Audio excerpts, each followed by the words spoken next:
Good morning, fight fans. I'm that boxing writer, Jeremy Harridges, and welcome to Boxing and Coffee, the morning show that infuses a little bit of coffee into your boxing. Uh, so today, we are onto a new coffee. I've got a limited amount of this coffee. I actually received it as a Christmas present, and I've worked on it a little bit, so I have some experience with this coffee. This is Get the F Out of Bed coffee, which was a limited run from a coffee company in Chicago called Dark Matter Coffee. So that I've got at least 2 cups of this one left. So I'll be reviewing this over this episode and the next episode, at least, of Boxing and Coffee. And a very good coffee. As far as what you can expect from this, great aroma. It's not one of these super infused caffeine coffees. I did that the last time with Death Wish coffee. This is just a regular cup of coffee, but from a very cool company within the city of Chicago. And I'll give some more details on it as we go through, but beautiful aroma, good taste, liking it so far. And this one, Dark Matter Coffee, is a coffee producer in Chicago. You can find them at least in 8 different stores in the city. And of course, you can go to their website, which I'll link below, to find some of their coffee. Again, if it was bad coffee, I wouldn't recommend it. I would just tell you it's bad. So far we're 2 for 2 between Death Wish and between between Death Wish and Get the F Out of Bed Coffee by Dark Matter Coffee. We're 2 for 2. So hopefully we can keep that going. But this is where I also need your help. For my coffee drinkers out there, give me some recommendations. What are some of the coffees that you really enjoy? Now, again, we're kind of doing specialty coffees here. Coffees that maybe most people haven't heard of before, or something that is a little bit exotic, right? We're not talking, Pike's Place. We're not talking McDonald's. We're not talking Dunkin' Donuts. And trust me, I am not a coffee snob, okay? I will drink just about any coffee as long as it has caffeine in it, but we're looking for that extra, that enjoyable experience where, hey, we really enjoy drinking coffee. We really appreciate it for the taste. And so far, Dark Matters Get the F Out of Bed, which they don't even make anymore. They're on to whole new coffees. It's pretty good. So cheers. So make sure you guys like, subscribe, and give me comments below. All right. I want to hear from you. Give me feedback. Give me coffee. Tell me, give me some ideas. Give me some names, because I'm going to be doing this thing for hopefully a while. So I'm on the hunt for more coffee. Give me some coffee ideas. All right. Or if you order some of the coffees that I recommend, tell me what your experience was with them. Did you like them? Did you not like them? Why? What was your taste? So there's that. Now, enough with coffee. Let's move on to boxing. This is my spring break. As you guys know, I'm a high school teacher by day, boxing writer by night, and I'm on my academic spring break as a teacher right now. However, as a boxing writer, I've been in full swing this entire week. Very busy week, actually, busier than I anticipated. So it's the big Alexander Povetkin Dillian White rematch fight week. That's coming up this Saturday, March 27th. Also tonight, it's Thursday, which means Ring City, USA. On NBC Sports Network, you've got Amanda Serrano versus Daniela Bermudez. Very good one. I've got my interview with Amanda Serrano up. It's on fansided.com/boxing. And I'm anticipating a great fight card. So far, Ring City USA has proven to put on great cards. The matchmaking for Ring City USA has been phenomenal. If you've never seen one of their shows, definitely check it out. Also, make sure to follow them on Twitter for new fight announcements. I think they're really onto something, and I really like their product. As far as Povetkin versus White this Saturday, I'll have a preview hopefully tomorrow in the morning for you where I talk about it. I hate doing predictions, but I'll do a prediction. The reason I hate doing them is because I oftentimes I think that it's so clear on paper, and then of course the unexpected happens. But I'll have that for you hopefully tomorrow. But yeah, I mean, spring break, I've been talking to a number of boxers. I was on a media call with a number of the fighters for the Povetkin versus White rematch. I talked to Alexander Povetkin, Fabio Yardley, Campbell Hatton, who's making his debut. Yes, son of Ricky Hatton. And unexpectedly, I got to chat for a moment on a media call with Ramon Chocolatito Gonzalez. So that was a treat. I talked to him about what was it like working with the Baez twins who were fighting on the Ring City USA card. That was the whole reason he was talking to the media, was basically to say, hey, these are the twin sparring partners I had, and he gave them an endorsement. So he's taking time out to help his fellow fighters, his friends, which I find really admirable that he would do something like that. I asked him about the aftermath of his controversial decision loss to Juan Francisco Estrada, and he was a complete gentleman when talking about that. He accepted the loss. Obviously, the 117-111 scorecard, definitely too wide. And someone else asked him about, hey, were you happy with that decision to suspend Carlos Sucre? He was. But I've got that written up for you guys also on fansided.com/boxing. Also, my questions and small discussion with Alexander Povetkin, that's also up on fansided.com/boxing. So the focus of today's video, not a pleasant one, unfortunately, and something that I find troubling.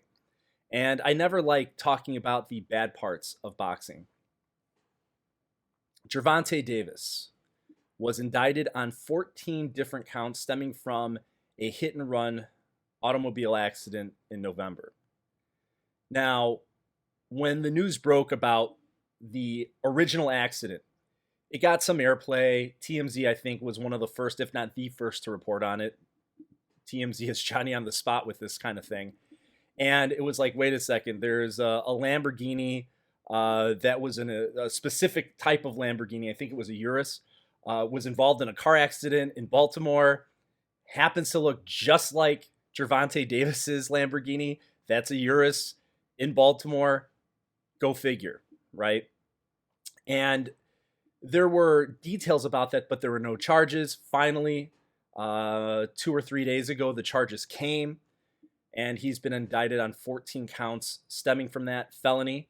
At least several felony charges from that. Not all of them are felonies, but looking at what that all amounts to, the reports are that he's facing more than 7 years in prison as a maximum. As noted fight writer David Griesman pointed out, probably he won't get more than 7 years. I mean, that's a very high for everything that's occurred.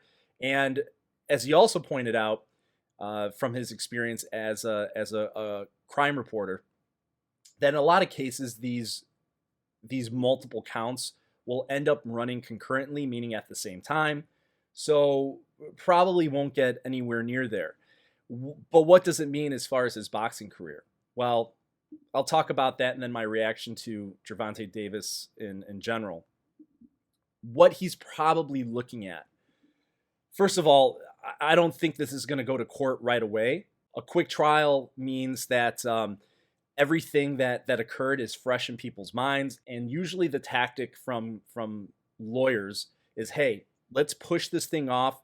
Let's put as much time between the incident and the trial as possible. Let's extend this and keep getting continuances and continuances and continuances. So that way the vitriol from the moment, from the crime, fades a little bit. Because again, people have short memories. So I don't think that this is going to go to trial for a while. He could get 1 or maybe even 2 fights in that time. So we'll see when it actually goes to court and how his boxing career happens alongside that. But I would expect that you'll probably see him in 1 or 2 fights before this thing even goes to court. What's he realistically looking at? Now, I'm not an expert. I'm not a lawyer. This is just based on my experiences, anecdotal evidence, things that I've noticed in the past. If they say that he's facing a maximum of 7+ years in prison, what is he actually going to do if convicted? I don't want to presume guilt, but these aren't a great set of circumstances here, and all the evidence is really stacked against him, and I'll get a little bit more into that. But just looking at the face of it, I'd say 1.5 to 3 years. That's what I could see him realistically actually doing behind bars. And here's why I say that. First of all, you can get, let's say that they say, okay, you're guilty, 4 years in prison. Well, that's great that they've said 4 years in prison. Oftentimes, people convicted in crimes don't do the full amount. There's overcrowding in prisons as it is, and they tend to cut breaks for time served, and they tend to cut breaks for good behavior and things of that nature. So ultimately, what this could cost him, I'd say anywhere between 1.5 to 3 years in jail, if convicted of these crimes that he's been accused of. Obviously, that would definitely damage his boxing career. 1.5 years wouldn't be nearly as bad as 3 years. I mean, we're talking about his prime at this point. But he's got no one to blame except for himself if all that ends up going down and he indeed did do what he's accused of. Now, as far as reports that I'm seeing here, again, I'm choosing my words carefully on this one. Alleged. He's not been convicted. He's been accused of these crimes. However, there's a lot of evidence against them. And the prosecutors wouldn't have brought a case unless they really think they have the evidence for it. So in order to bring this case, they've got something there. And when you read the details of all the accounts, it seems like a pretty big smoking gun. First of all, the vehicle. He's really the only one in the area that has this vehicle. We're talking a Lamborghini Urus, if I have that name right, okay? It's an exotic car. Not everyone's flying around in one of these. It's not like he's, driving a Toyota Camry, okay? This is a very exotic car. He's been photographed with it. We know that he has it. So there's that. Then there's the fact that he ran a red light, allegedly, careened into a car, got out, emptied things out of the car with people that were with him, and took off in another car, a reported Camaro. Now, the reason they have this type of information is because all of this was caught on video. It's on video. So if they have him on video striking a car, getting out, removing things from the car, I mean, I don't know how you beat that. There's only so many ways you can look at it. Now, was he the driver? That's one thing you could say if he wasn't the driver. But from all indications on the things that I'm reading from reports are that he was the driver. So this is not looking good for him. And as far as Gervonta Davis goes, he's had a history of some criminal accusations and things of that nature. Kind of going through the history here. In 2017, there was a warrant issued for aggravated assault. Those charges were later dropped. It seemed like there was an incident that happened between him and a friend. They hugged it out and it was over. 2018, he was arrested for his role in a fight. That ended up being dropped as well, I believe. I don't think there was any conviction that came on his part for that. So those are two things that he was arrested for but not convicted of. Charges were dropped. Okay. Then February 20th, he was arrested for battery and domestic assault, domestic violence charges. As far as I know, that case is still pending. And when that happened, my initial reaction, first of all, there was video of him being physically aggressive with his girlfriend. I saw it. TMZ, again, had it, put it out there for everybody to see. And my first reaction was, all right, this guy's guilty. Lock him up, throw away the key. I've got no patience for this. It's a disgusting crime. His actions were awful. No forgiveness for this one. Then I believe I saw him talk on the Last Stand podcast with Brian Custer. And Brian Custer, doing a diligent job as a journalist, asked him about it. Gervonta Davis, to a degree, took some responsibility for his actions, didn't admit to the crime that he was accused of, but did admit to putting his hands on his girlfriend and being aggressive. I saw that as a half admittance, some signs of contrition there.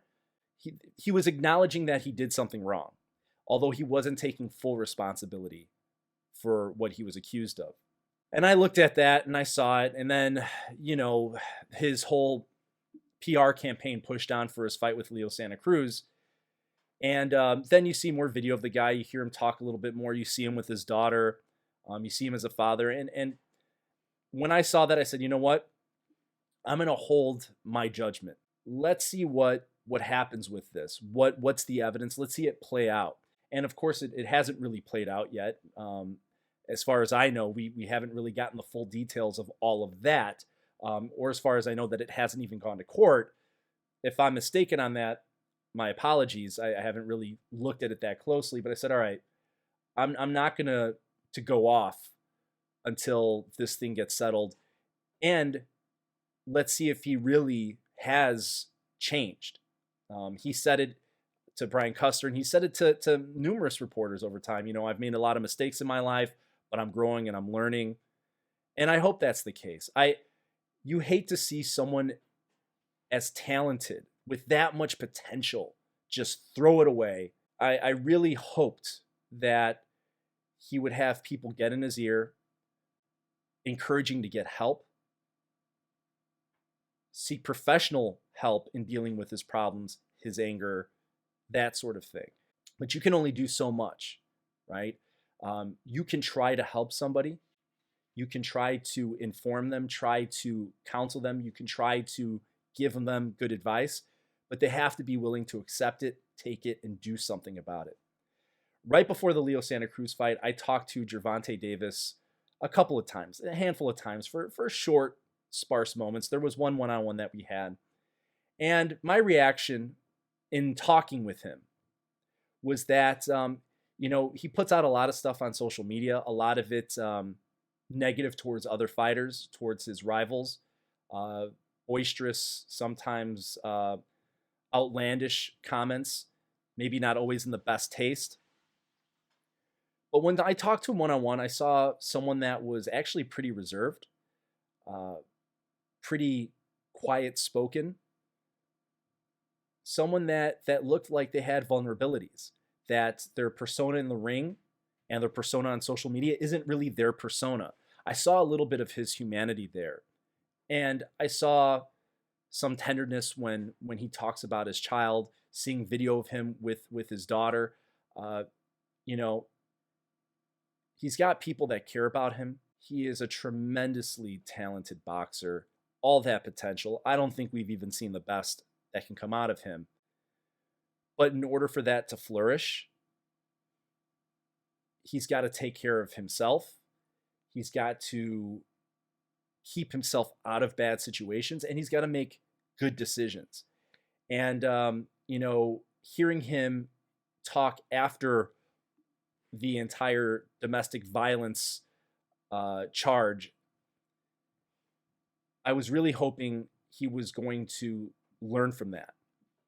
And it doesn't seem like he has, because right after he beats Leo Santa Cruz in phenomenal fashion with that incredible round 6 KO, right after that, the hit and run happens. Now, again, it's alleged. He hasn't been convicted yet, but the evidence is pretty damning. And if you're going to tell me that you sit there, you hurt the vehicle, there was 4 people in that vehicle that all had to go to the hospital, all had injuries, and he left them. That, to me, shows the personality of someone that only cares about themselves, that doesn't care about other people, that looks at them as collateral damage, and another a case of bad judgment on Gervonta Davis's part. Another poor decision. Hey, if you did the crime, then deal with it. Take it head on. If you hurt other people, you have a right and a duty to go over there and help them out. You caused their pain. You caused their strife, allegedly. Then do something to help them. And the fact that he allegedly did this, hit them, then took off without even checking on them, That's cowardly. It's disgusting. It's unforgivable, is what it is. After all the other stuff that occurred, I kept trying to be positive. I hope that he changes. I hope that he learns something. I hope that he gets help. I hope he learns how to deal with his problems in a positive manner and he grows up. This doesn't this is just another example that hey, this just might be who he is.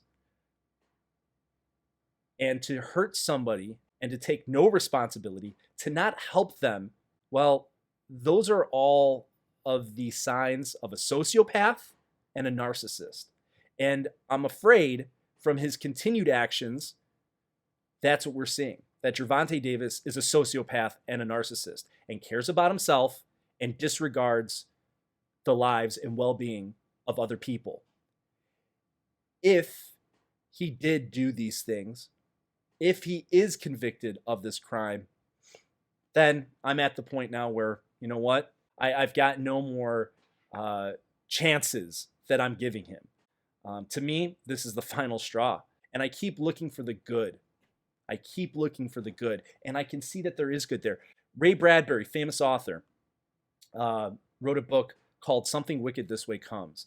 And in the book, the father, Charles Holloway, has a great quote when talking about people. And I'm paraphrasing here. But he talks about how everybody's got a little bit of good and bad within them. But it's up to them to decide which hat that they're going to wear throughout life, the good or the bad. And somewhere down the line, people make that decision of which hat to wear. I don't think anything is 100%. And I think in life that everybody has the propensity to have good and bad within them. But we do have more one than the other. And at this point, based on what I've seen, based on his actions outside of the ring, unfortunately, I think he's chosen which hat to wear. And I'm seeing more bad than good at this point. There's no other way I can really see it based on the evidence that's out there. It's really disgusting. It's really sad. And we might just be watching wasted talent with Gervonta Davis. I hope the people that were hurt in the car accident are doing okay. And I hope all involved find some peace with it. But yeah, it's a sad story any way that you look at it. And I think we're seeing the character or lack of in Gervonta Davis. And it's sad for me to say that. It's sad for me to look at him and have to say that. But there's nothing else I can say from these charges that are coming. It's looking like this is becoming another tragic story. And you never like to see that. Anyway, boxing tomorrow. Preview. Alexander Povetkin versus Dillian White rematch. I'm going to look on the positive there, focus more on stuff in the ring, and try to throw some positivity your way. But something that I wanted to talk about and something I wanted to address. Thank you guys for watching. Make sure to like, subscribe, and I'll see you next time. Cheers.